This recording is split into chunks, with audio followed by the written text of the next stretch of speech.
मैं प्रमोद कुमार पांडे, पत्रकार एवं सोशल एक्टिविस्ट और विधि विश्लेषक, आप लोगों के बीच में एक बार फिर एक नए एपिसोड भ्रष्टाचार की कुंजी में एक नई स्टोरी के साथ आप लोगों के बीच में आए हैं।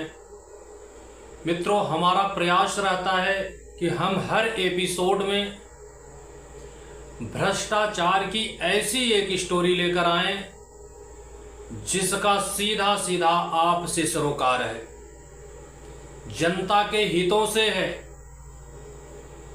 ये अधिकारी और कर्मचारी किस ढंग से जनता के हितों का शोषण करते हैं। आपके पैसों से, टैक्सों से इनको वेतन भी मिलता है, सारी सुविधाएं भी मिलती हैं, लेकिन फिर भी गरीबों के हित पर डाका डाल करके ये लोग किस ढंग से गमन करते हैं। हम इस भ्रष्टाचार की कुंजी में आपको ये दिखाने का प्रयास करेंगे किस ढंग से आपके सामने से करोड़ों रुपए का घोटाला हो जाता है और इसके बाद भी हम और आप उन घोटालेबाजों को सम्मान देते हैं, सम्मान की दृष्टि से देखते हैं और ऐसा लगता है कि उन्होंने हमारे साथ एहसान किया है। हम चर्चा करेंगे पंचायत विभाग में किस ढंग से घोटाले होते हैं और कितनी आसानी से जनता के हितों के पैसे को इतने आसानी से हजम कर लिया जाता है और इसमें ग्राम विकास अधिकारी यानी पंचायत सचिव से लेकर के मुख्य विकास अधिकारी तक शामिल होते हैं। हम ऐसी एक घटना की पड़ताल करते हुए जिला अधिकारी जौनपुर के कार्यालय में एक पत्र को प्राप्त किए।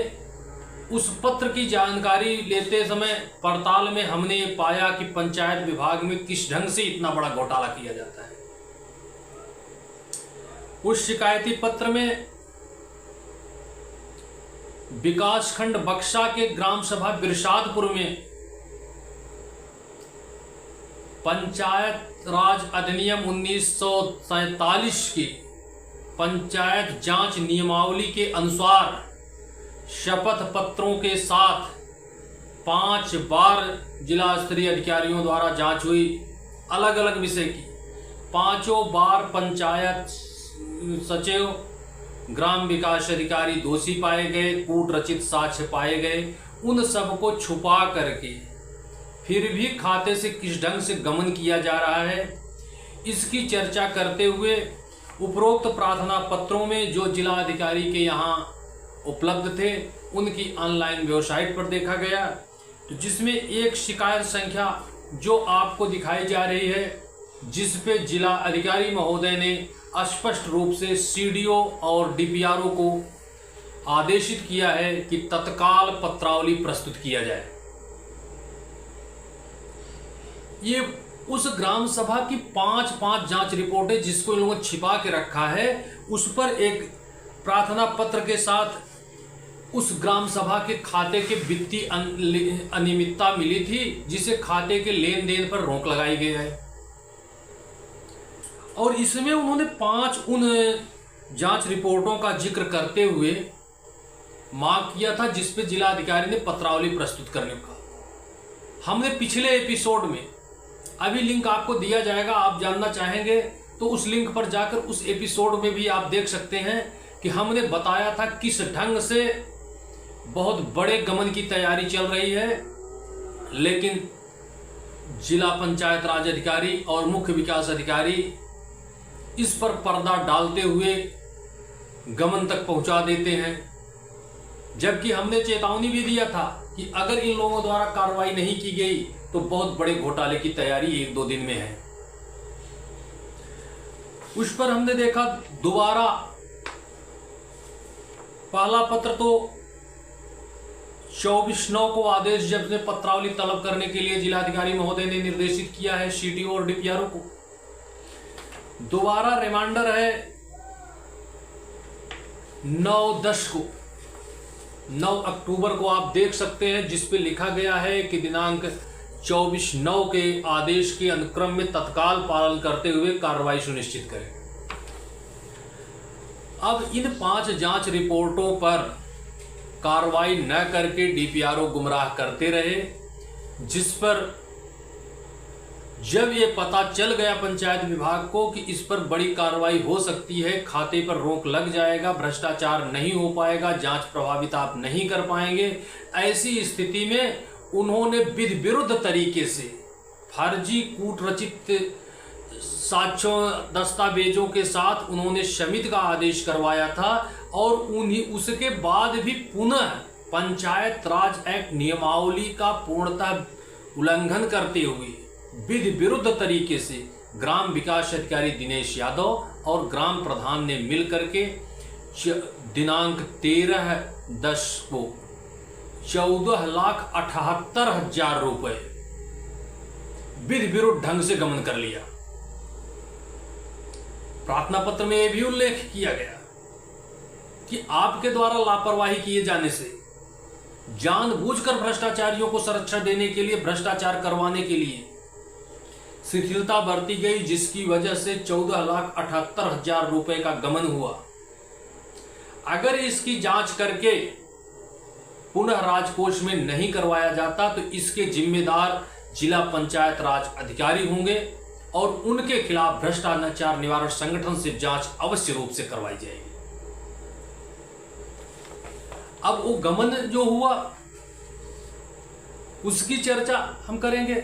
इस प्रकरण की सारी जांच रिपोर्टों की विधिवत जानकारी ग्राम विकास अधिकारी, खंड विकास अधिकारी और जिला पंचायत राज अधिकारी को थी। इसके बाद भी इन्होंने एक प्रपत्र प्रस्तुत किया, उस प्रपत्र के आधार पर इन्होंने फर्जी भुगतान किया। अभी हम आपको पहले दिखाएंगे, इनके द्वारा अभी तक कोई कार्य योजना फिटिंग नहीं की गई थी। जब जांच होनी, खाते पर रोक लगाने उपरोक्त 5 जांचों पर कार्रवाई के लिए, और एक जांच विचाराधीन है जिस पर डीडीओ महोदय से इन लोगों ने समझौता करके या डीडीओ की सतह पर ही खाता का संचालन हुआ, लेकिन जिलाधिकारी महोदय को इसकी जानकारी होने पे जांच बदल दी गई और ये सारी जांचें जानते हुए उसे प्रभावित करने के लिए, चूंकि डीडीओ के साथ जांच में ग्राम विकास अधिकारी और खंड विकास अधिकारी मौजूद थे, इनकी भूमिका भी पिछली वीडियो में हमने दिखाया था। इसके बाद इन्होंने कूट रचित ढंग से 21/9/2024 को ग्राम सभा बिरसादपुर की एक कार्य योजना फिटिंग करवाई, जिसपे आप देख सकते हैं दिनांक पड़ा हुआ है 24/9/2024 को 21/9/2024 को 9:33 पर इनकी एक कार्य योजना की ऑनलाइन फिटिंग होती है और ये 5 सितंबर को बैठक दिखाते हैं, जबकि 5 सितंबर की बैठक के जो फोटोग्राफ इन लोगों के हैं उसमें उद्दंडता और दबंगई का वीडियो बना के सोशल मीडिया पर वायरल था, जो हमने पिछले एपिसोड में भी दिखाया था। लेकिन अगर मान भी लेते हैं कि कार्य योजना इन्होंने बनाया, तो भुगतान इस कार्य योजना के अनुसार ही होना चाहिए था, जबकि ग्राम विकास अधिकारी दिनेश लाल यादव ने जो सूचना शिकायतकर्ताओं को दिया है लिखित रूप से अपने हस्तलेख में, उसमें स्पष्ट लिखा है कि इसके पूर्व कोई कार्य योजना नहीं बनी थी। अगर कार्य योजना इसके पूर्व नहीं बनी है, आगे भुगतान भी होता तो इस कार्य योजना के आधार पर ही भुगतान होता, लेकिन उन्होंने इस कार्य योजना से हटकर ग्राम सभा से 13 अक्टूबर को 14,78,000 रुपए विधि विरुद्ध तरीके से निकाल लिया। ग्राम सभा में लाइट के नाम पर इन्होंने एक्टिवेट कोड 107706-907 से वाउचर नंबर XVFC 2024-25 P6 के द्वारा इन्होंने 2,32,200 रुपए बिरसादपुर में स्ट्रीट लाइट स्टेपन के लिए निकाला, जिसकी एक लाइट की कीमत, अभी आपको स्क्रीन पे उसके बिल दिखाएंगे, 500 रुपए है। और उसका भुगतान इन्होंने कितना किया? 6000 रुपए। आप सोचिए कि आपको वो लाइट 500 रुपए में वही डीलर देता है और आपको बिल भी देगा वही डीलर 6000 रुपए उस डीलर खाते में डाल के। अगर इस ढंग से 50 लाइट ही निकाला जाए तो 50 छक्का 3 लाख रुपए का सीधा सीधा बिना किसी कार्य कराए गमन कर लिया गया। 3,32,200 रुपए का इस वाउचर से भुगतान हुआ, जिसमें 3,20,000 रुपए गमन किया गया है और 10,200 रुपए की लाइट लगी है। इसी तरह से वाउचर संख्या EXVFC 2024-25 P3 द्वारा 2,55,668 रुपए जो आपको स्क्रीन पे दिखाए जा रहे हैं, इसमें लाइट के नाम पर बिरसादपुर में सोलर लाइट का भुगतान किया गया। ये भी श्री कृष्णा इंटरप्राइजेज के नाम पर, पिछला भी श्री कृष्णा इंटरप्राइजेज के नाम पे, जो इन लोगों के रिश्तेदार हैं, जिनका बक्सा ब्लॉक में कोई टेंडर नहीं है, उनके नाम पे भुगतान करके इस वाउचर से भी 2,55,468 रुपए का भुगतान किया। जबकि इसी लाइट की कीमत जो बिल अन्य फर्म से प्राप्त किए गए, पक्के बिल वाउचर हैं जो हम आपको स्क्रीन पर दिखाएंगे, उसमें 2,55,468 रुपए का सामान आपको 65,200 रुपए में प्राप्त होता है। इसमें भी 2 लाख रुपए का सीधा सीधा गमन किया गया। अगले वाउचर में हम चर्चा करेंगे 5TH SFC 2024-25 P3 में 1,48,000 रुपए का बनकटिया बिरसादपुर में डेस्क बेंच का भुगतान, ये भी श्री कृष्णा इंटरप्राइजेज को, जिसका कोई ब्लॉक में टेंडर नहीं है, इस पे भी भुगतान 1,48,500 रुपए का। जबकि उतने ही सामान का भुगतान दूसरी फर्म से मात्र 48,000 रुपए में, जिसका बिल बनवा करके हम आपको स्क्रीन पर भी दिखाएंगे। यहां भी इन्होंने 1 लाख रुपए बिना कार्य के भुगतान का। इसके बाद इन्होंने बनकटिया बिरसादपुर में टाइल्स कार्य के लिए 51,937 रुपए का भुगतान 5TH SFC 24-25 P3 द्वारा वाउचर द्वारा भुगतान किया। जबकि कार्य योजना बनाते समय जो फोटोग्राफ बैठक किए दिखा रहे हैं, उस बैठक में वो टाइल्स दिख रही है।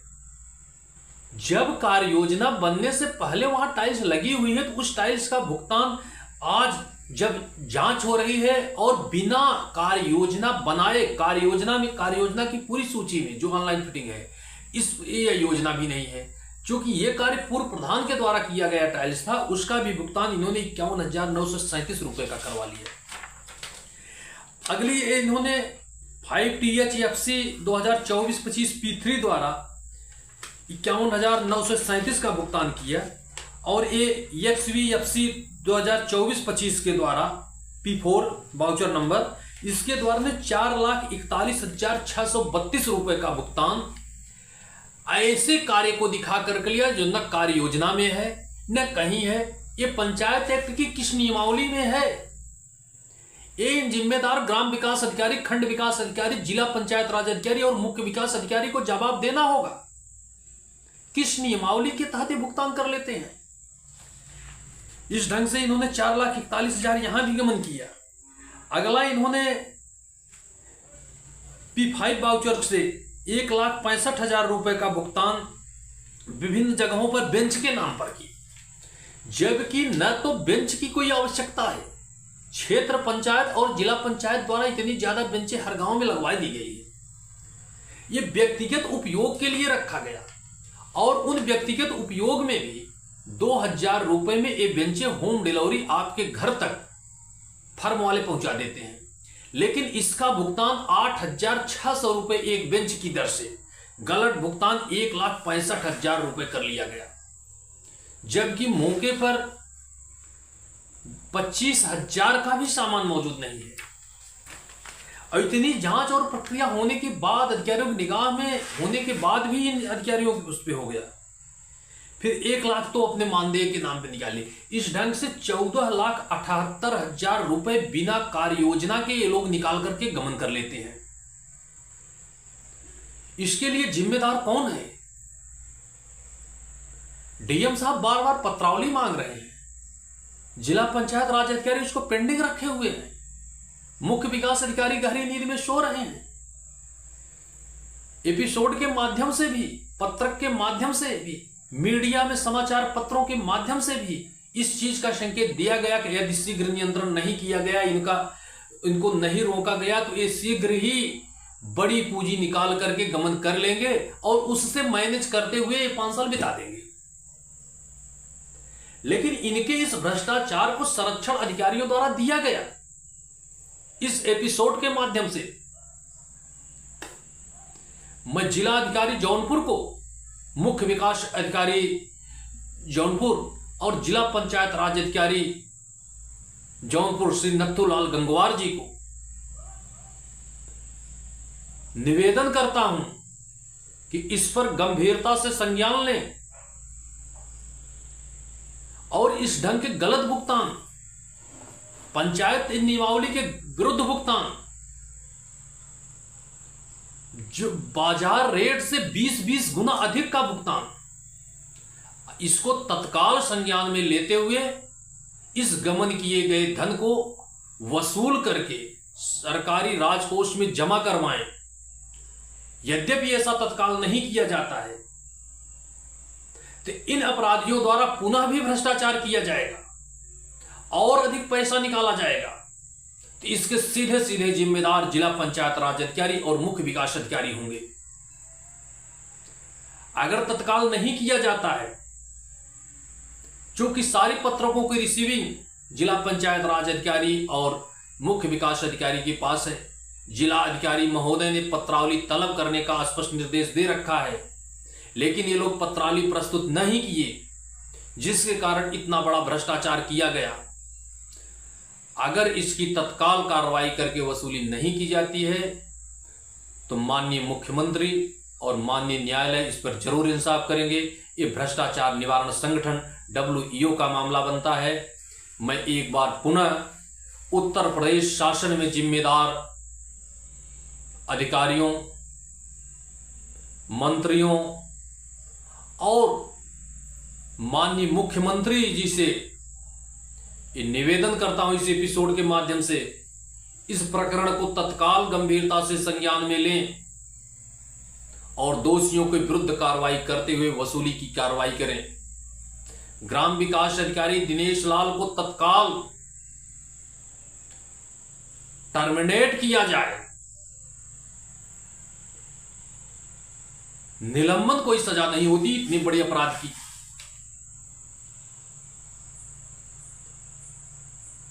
फिलहाल प्राथमिक दृष्टि से उनको निलंबित करके 1 हफ्ते में जांच पूरी की जाए। अगर ये सत्य में दोषी हैं तो इनको तत्काल निलंबित किया जाए।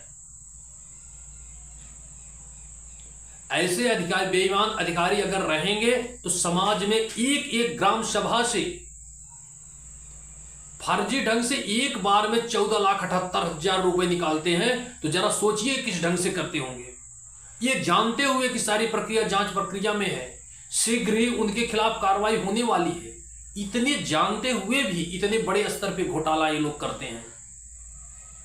मैं एक बार पुनः जिला पंचायत राज अधिकारी नथुलाल गंगवार जी और मुख्य विकास अधिकारी महोदय से निवेदन करूंगा कि तत्काल मामले को संज्ञान में लेकर के दोषियों के खिलाफ कार्रवाई करें। जिला अधिकारी महोदय के संज्ञान में मामला है। उन्होंने मुख्य विकास अधिकारी और जिला पंचायत राज अधिकारी को स्पष्ट निर्देशित भी कर दिया है, लेकिन अगर इसके बाद भी ये अधिकारी लापरवाही करते हैं तो इनके खिलाफ भी कार्रवाई होना चाहिए। इस सारी जानकारी के बाद इन्होंने प्रशय देकर इतना बड़ा गमन करवाया है। तो मित्रों, भ्रष्टाचार की इस कुंजी में मैं आपको यह स्पष्ट समझाने का प्रयास किया किस ढंग से एक एक ग्राम सभा में इतने बड़े घोटाले एक दिन में कर लिए जाते हैं, और इतने स्तर पे जांच अधिकारियों के संज्ञान में होने के बाद जरा सोचिए, एक जनपद में अगर 15 लाख रुपए का गमन जांच के बीच में इस ढंग से कर लिया जाता है, बिना कार्य योजना, बिना नियमावली के, तो अगर 100 गांव ही समझिए एक जनपद में, तो 15 करोड़ रुपए तो एक ही बार में एक दिन में गमन हो जाते हैं। तो आप समझ सकते हैं कि ऊपर से नीचे तक कितना गमन होता होगा, कितनी पूंजी सामान्य व्यक्ति उसको कैसे निगाह में डाले। जब सोशल मीडिया से लेकर इलेक्ट्रॉनिक मीडिया और प्रिंट मीडिया तक इस चीज को सारे अधिकारियों को आगाह कर रहे हैं, उनके पास सारे रिकॉर्ड को दिखा रहे हैं, इसके बाद भी 14,78,000 रुपए गमन हो गया, और जिला पंचायत राज अधिकारी, मुख्य विकास अधिकारी के कान पर जो तक नहीं रहेगा।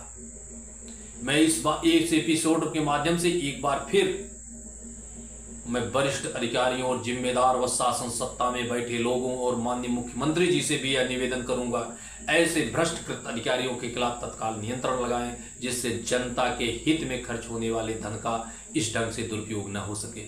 मित्रों, हम लिंक में पिछले एपिसोड में भी जो हमने इस आशंका जताते हुए आपको आगाह किया था, इन अधिकारियों को आगाह किया था, वो भी हम लिंक में आप पीछे जा करके देख सकते हैं कि इसकी पूर्व जानकारी होने के बाद भी इतना बड़ा भ्रष्टाचार किया गया। मित्रों, आज के इस अंक में इतना ही। अगले अंक में इसी तरह से भ्रष्टाचार से जुड़े और अधिकारियों की मिली भगत की एक नई स्टोरी के साथ हम आपके बीच में आएंगे। आप हमारे चैनल पर नए हैं तो सब्सक्राइब करके बेल आइकन की बटन दबा दें, ताकि इस ढंग से भ्रष्ट अधिकारियों की स्टोरी आप तक तुरंत पहुंच सके। तब तक के लिए जय हिंद, जय मां भारत।